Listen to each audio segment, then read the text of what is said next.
డబ్బు కోసం భర్త నమ్మేయడం కేవలం సినిమాల్లోనే చూస్తుంటారు కదా.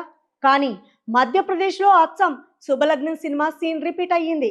తన భర్తను ఏకంగా 1.5 కోట్లకు డీల్ కుదుర్చుకొని మరి ప్రియురాలికి అప్పగించేసింది ఒక భార్య. అసలు ఏం జరిగిందంటే, భోపాల్కు చెందిన ఒక వ్యక్తికి తన ఆఫీసులో పనిచేసే 52 ఏళ్ల మహిళతో అక్రమ సంబంధం ఏర్పడింది. దీంతో భార్య 2 పిల్లలను గాలి కొదిలేశాడు. పంచాయతీ కాస్త ఫ్యామిలీ కోర్టుకు చేరింది. కోర్టు ఎంత నచ్చజెప్పినా నేను నా ప్రియురాలతోనే ఉంటా అని ఆ భర్త భీష్మించి కూర్చున్నాడు.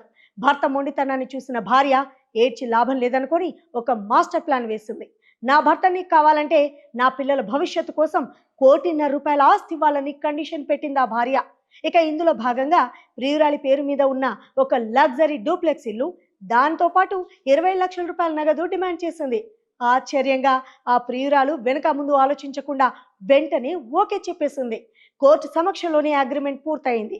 భార్య ఆస్తి తీసుకొని పిల్లలతో కొత్త ఇంటికి వెళ్ళిపోగా భర్త తన ప్రియురాలి దగ్గరికి షిఫ్ట్ అయిపోయాడు.